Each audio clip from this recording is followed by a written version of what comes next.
I loved my 25 years in commercial television and radio, making a difference, growing people's brands and connecting with an audience.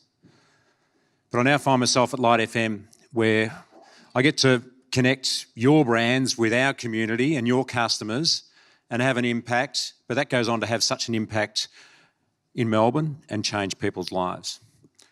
My name's Darrell Mitchell. I'm the Sales Director here at LightFM, and it's our pleasure to bring Nona Jones, the Head of Faith-Based Partnerships for Facebook globally in San Francisco, to Melbourne here for you this morning. So shortly we'll welcome Nona to the stage, but just really quickly, the format for this morning will be a keynote from Nona, who has an amazing background. She's not only, I'll have to read this out, there's too many things listed here. She's a preacher, a teacher, an author, a business executive, and she's also a singer, I believe, as well, an entrepreneur, a media personality, and a worship leader. So how's that for a CV, and just to fit that onto one page? So certainly we've got a wealth of experience, and fresh from the CMAA conference on the Gold Coast, a very engaging presenter, so I'm really looking forward to this morning. So when Nona takes the stage, it'll take us through to about 9:30, where she'll give us some key takeaways for your business or your mission on how you can use Facebook and to innovate and connect and engage. 9:30, we'll have some questions. So we've got a couple of microphones there. So think of your questions, write them down, make sure we get some good ones, a couple of tough ones, to get some good interaction with Nona, and you'll really get some key takeaways. For me, this will be a successful morning if you walk out and there's something you can do to make a difference at the end of this morning's session. So that's my hope and wish for everybody. So if you want an engaged, empowered and growing community for your brand, I reckon you'll certainly get a lot out of this morning. So at 9:30, we'll have our questions, then we'll finish up at 10 o'clock. And at that point, I want to get everybody up on the stage so we can get a nice picture and we can push that out on our Facebook community. So 89.9 Light FM, that'd be the appropriate thing to do. I think that we can all remember from this morning there'll be an opportunity after 10 o'clock for about half an hour before Nona heads off to enjoy some sightseeing around Melbourne. So if you need to get a photo or there's any interview opportunities that you want to grab before Nona heads off to do some sightseeing, and then she's off on a plane. So it's my privilege to welcome Nona and bring her up to the stage for this great session this morning. So please welcome Nona Jones to the stage. All right. Thank you so much for that wonderful introduction. Can everyone hear me? Okay, great, awesome. So it's funny, I was so excited to get up here that I tripped and almost died as I was walking up here. I think my excitement is like overshadowing me. So I'm so thrilled to be here. I want to thank the team for inviting me to come. And this is my first time to Australia. I'm in love. I was actually just telling my husband yesterday, I feel like we have to move here because just the laid back culture, I think everyone has just been so kind and so generous to me. So just honored to spend some time with you. The title Head of Faith-Based Partnerships at Facebook is one of those things where people are like, how exactly did that even happen? So I always like to start with just that so that people know how I even ended up where I am. So, I've never worked in technology or social media before. I actually have worked in the private sector. I've worked in the nonprofit arena.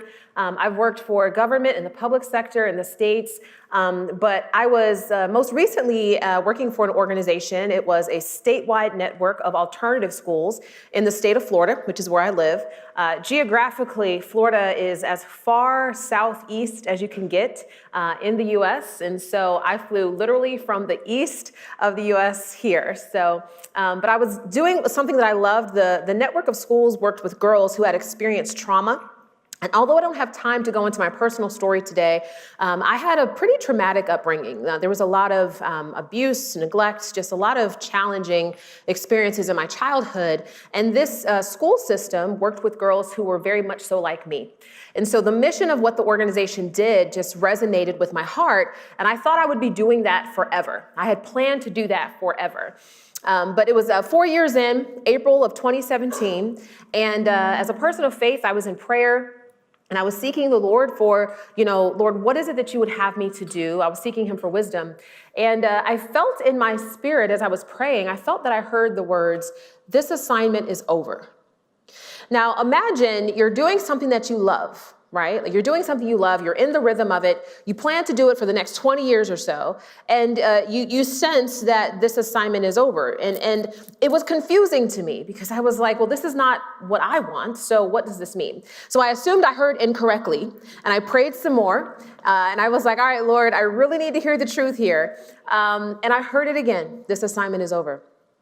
So I prayed and I asked God just for some revelation about, all right, what do you want me to do next? And the only thing that I heard the Lord say was to resign at the end of that fiscal year, which would have been June 30th, 2017. So speed ahead from April to June, and the day comes, it's a Friday. I sit down with my boss at 1:00 p.m. I gave her my letter of resignation. And I said to her that I was leaving. And of course, she said to me, well, what are you going to do next? Because I need to be able to tell people something. Like I can't just say, Nona's leaving. And so I told her, I'll tell you soon. And as I got up to walk away, I was like, what exactly am I going to tell her? But I got in my car around 1:40. I was driving home. And at 2:05, my cell phone rang, an unfamiliar number, which if you're anything like me, you don't answer those because you assume it's a telemarketer, it's a wrong number. But I felt the Holy Spirit tell me to take that call. And so I pick up the phone and I cautiously said, hello. And the woman on the other end, she says, hi, is this Nona Jones? And I said, yes. And she said, I'm calling from Facebook. Now, how many of you have ever gotten a call from Facebook, right? So the exact same way you responded is the way that I responded. I was like, no, really, who is this calling me? And she said, no, really, I'm calling from Facebook. She said, listen, I don't know if you know this, but last week, the week before I resigned, she said, Mark just changed the mission of our company to focus on community building. She said, in one of the largest communities on earth that we have never focused on, our communities of faith. And your name was given to us as someone we should talk to about helping us think about this work.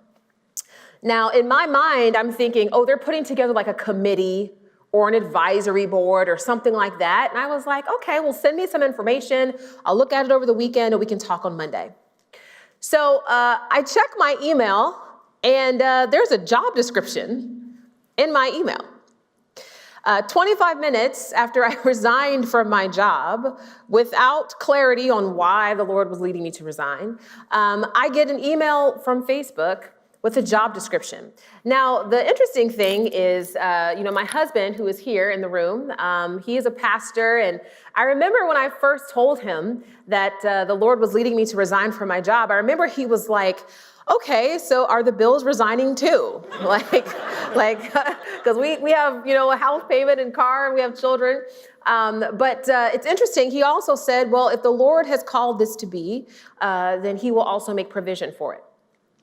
And so here I am, someone who's never worked in tech or social media before, getting a call out of the blue for a job I didn't even know existed, never filled out an application. The first time I actually went to the company was the first day I started. I got my offer letter 2 weeks after that initial call, and they even called me and said, hey, can you send us your resume? Because we don't have your mailing address. We don't know what to put on the offer letter. So it just goes to show you that I believe that the reason I am in the role that I'm in is just frankly God.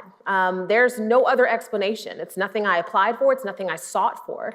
I truly believe that I have been called into this role. And I think I've been called into this role at a really interesting time because my background, even though I've worked in branding, I've worked in marketing, my background is really about community engagement, collective impact, and ministry. I myself have been in ministry since I was 17 years old. And so I feel like there's something really powerful that we can do through Facebook that we haven't historically done before. Because if you think about it, most people use Facebook right now just to distribute content, to tell people about your organization, to raise awareness about what you're doing. But the new mission of Facebook is to give people the power to build community and bring the world closer together. So what does this mean? I'm going to talk to you in a kind of faith-based context, even though I know not everyone is in that space, because I want to kind of make a couple points to you as we kind of go down this journey together. So most people You know, in my world of faith-based partnerships, when you hear the word church, this is typically what comes to mind, right? It's a building with some seats and a platform and a mic. That's typically what we think of. But when you actually think of biblically what a church is and what the mandate for church was, it was all about the ocean of people, the vastness of the opportunity of faith for people beyond a particular gathering place. For people in the room who may be business owners, you know, I myself am an entrepreneur, and I think sometimes we can get very locked into the idea of a space, a building. This is where we have our meetings. This is where we conduct our business. And yet I believe social technology has now allowed us to go beyond an address into the vastness of space that most people occupy. In the United States of America right now, just to give you an example, so there are 355,000 churches, church buildings, okay? 355,000. Out of those 355,000, 2 out of 3 are either declining or plateauing in attendance. We have 2 out of every 3 churches in the United States of America that are experiencing decline or deterioration. Now, when you overlay that with the fact that every single month on Google, there are more than 30,000 searches that use the phrase church online. What that means is that people may not be showing up to the physical space, but they're still looking for connection. They're looking for an opportunity to be a part of something bigger. When I first got into my role, I talked with one of the social media directors at one of the largest churches in America. These people see like 30,000 people on a weekend. And I said to her, I said, listen, I would love to work with you and teach you how to use Facebook in order to drive engagement with people who may not show up to your building. What she said to me was, well, we're not really interested in that. We use Facebook to get people into the building. That's our goal for social media. So in other words, they and many people are using social media the way you would use broadcast media.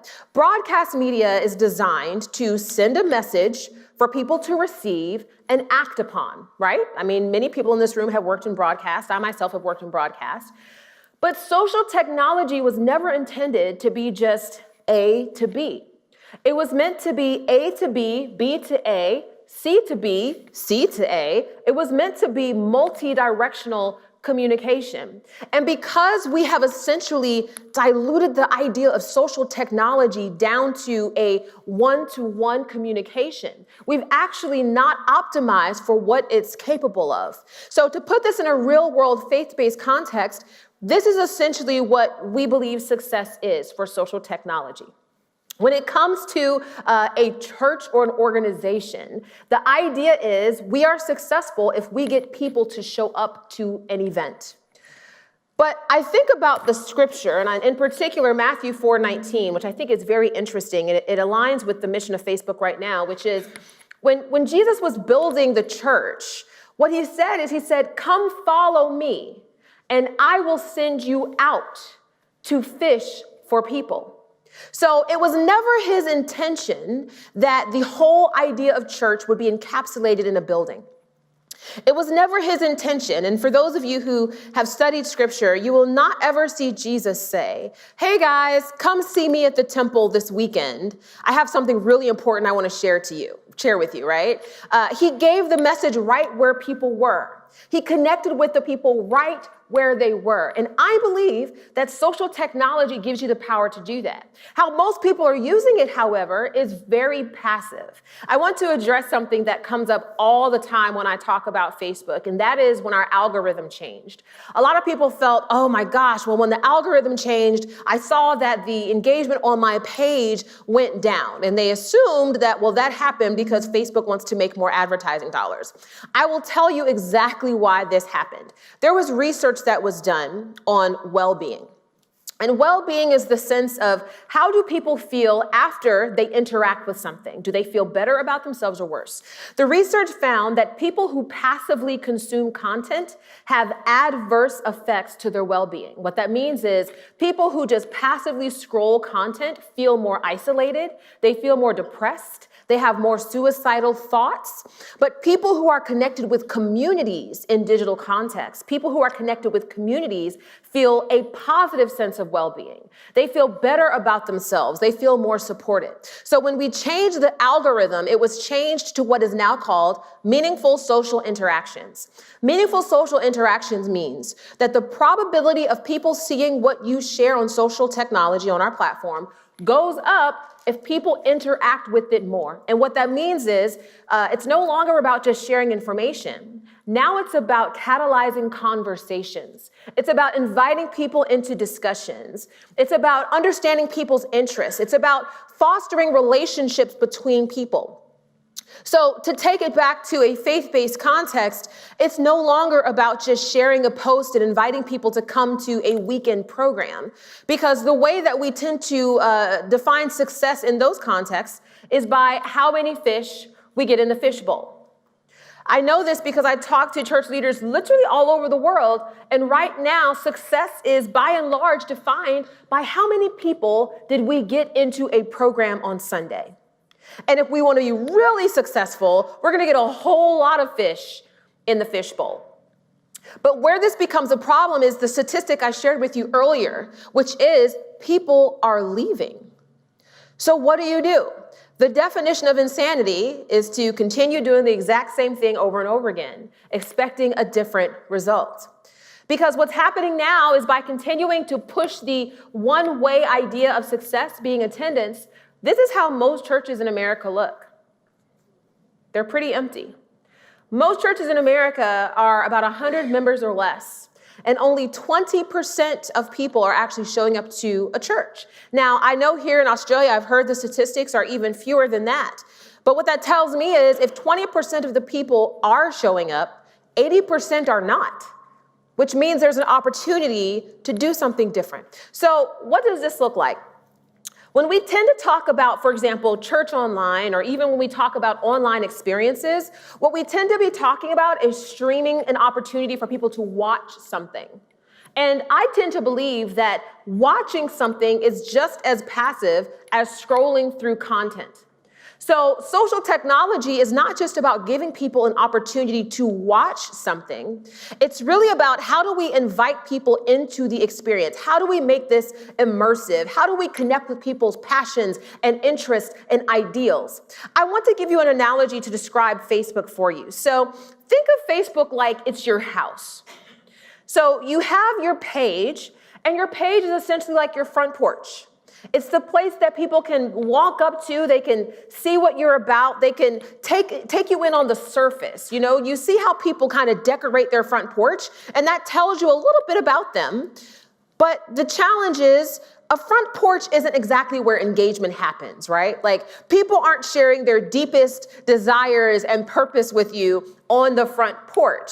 No, that's typically reserved for the living room. So there's another product within Facebook, and this is the product that I want to spend the most time on today, because the new mission of Facebook is give people the power to build community. What that means is give people the power to connect with people and things that matter to them. The best product to facilitate this is Facebook groups. Now, the way the Facebook algorithm works is it looks at a bunch of different factors to determine whether or not you see content, all right? So the term that we use internally to describe the probability that you will see something is called distribution. Now, your distribution is a factor of what content you interact with, because the content you interact with, you'll see more of it. But even in that, the algorithm ranks certain types of content certain ways. So for example, family and friends content is considered the most important because these are people that you have relationships with. So the algorithm assumes that you probably want to see what your family and friends post. There used to be a time that pages were ranked almost as highly as friends and family. So you would see a lot of page content along with friends and family. However, now that the algorithm has changed, pages have been downranked, but group content has been upranked. Groups right now are considered Facebook's community building platform. And I don't know if you saw F8, which is our annual global developer conference that just happened about a week and a half ago. At F8, Mark shared with the world that our mission is central to everything we're building right now. What that means is when it comes to video, we're thinking about how is video going to drive conversations? How is it going to build community? When it comes to the Facebook marketplace, we're thinking about how are these opportunities to sell goods and services going to drive and build community? When it comes to every other surface that we have, whether it's pages, watch, newsfeed, search, how do all of these drive people into supportive communities? That's the question that we're asking ourselves. And Facebook groups is the platform where that can happen. I want to give you some very practical examples on how people are using groups to connect people. And then I'll talk a bit more about some examples that you could potentially use in your business as well as in your organizations. So there's a church that I've been working with, a very, very large church. They see about 150,000 people on a weekend. They have like 33 campuses, huge church. But they launched a Facebook group to connect people who were watching their live stream. And this gentleman made a post where he said, "Please pray for my friend Amber. She's thinking about taking her life." Now, I want you to think about something. For those of you who go to church, you may go to church and, there's a prayer card and you may fill out the prayer card and you drop it in the bucket and you hope that somebody prays for whatever it is that you need prayer for, but you don't really know what happens with it. In this instance, you can see 350 people commented on this one prayer request. When you talk about building community and building a sense of support and building a sense of engagement, there is no better example than this. I've seen in communities where people become very vulnerable. They start to share what's really happening in their lives. They start to share their hopes, their dreams, and their fears. And these are things that you will not see on a page. The reason for that is pretty simple. Page content is public. So you may make a post on a page, you may get a few likes, you may even get a comment, but it's not ever going to be something incredibly deep. It's not going to be something that's really digging into a person's needs and desires. In groups, people feel safe because you have to join the group in order to see the content. Now, to that point, there are 3 privacy settings in groups, all right? You have a public group. A public group is almost like a page. It's basically where you can join the group or not, but either way, you can see the content. I don't know why we have public groups. I talk to our engineers all the time. I'm like, it doesn't make sense for us to have a space that whether you join or not, you can see the content, but they exist, so I'm just telling you about it. The second type of group is the one that I recommend. It's a closed group. Closed groups require you to join them in order to see the content. When it comes to your business, for example, these are great ways to deliver an exclusive experience to people. Let's say that you have a business as, a life coach. Let's say that you work with people to try to help them achieve their personal goals and dreams. Well, imagine that you can create a community and connect the people that you're working with and deliver exclusive experiences to those people in that community. It becomes a value add for the services that you provide. The third type of group is a secret group. Secret groups are helpful if you have a very sensitive subject matter. And the reason why a secret group is considered secret is because you can't find it in search. You have to be invited to join that group. So let's say that you have a business that perhaps you work with people who are recovering from addictions. Well, those tend to be very personal situations, but they can also create senses of isolation. They can create senses of depression because people feel like they're by themselves. Well, just imagine if you created a secret group for the people that you're working with that connected them to each other so that they can see you're not alone in this. There's an entire community of people who are actually facing this addiction together. It becomes a wonderful value add for people to know that not only are you helping to lead them through that season of their life, but there are other people who are also living through that season as well. I want to tell you about a tool that I think is so exciting in groups. Of course, it's not available on pages, but this is so exciting for me. It's called social learning units. What social learning units allows you to do is it allows you to create sequential modular learning in groups. So let's say that you are, a personal instructor, you do fitness education. Well, you can create a group that people could subscribe to. There are ways to monetize it. You can have people subscribe to this group. And in this group, you can take people through how to build a nutrition plan. You create a sequential learning unit that people can take. And the cool thing about this is you can see on the back end who took it. So of all the people in the group, you get reporting on who actually took it. So when you have that client who says, oh, yeah, I saw that nutritional plan, you can actually say, actually, I pulled the report and you didn't take it. So before you actually call me to ask me a question, take the learning unit and then we can talk about it. It becomes a great way to do education in groups. There's another tool that I love in groups, and this is called get-togethers. So one of the things that we're actually very focused on Facebook is taking people from online to offline. Now, we do believe that there is tremendous value in connecting people online, but we also believe that the most meaningful engagement that people have is when they're connecting in real life. So what get-togethers allows people to do is it allows them to actually create lightweight events that they can then get each other together in real life.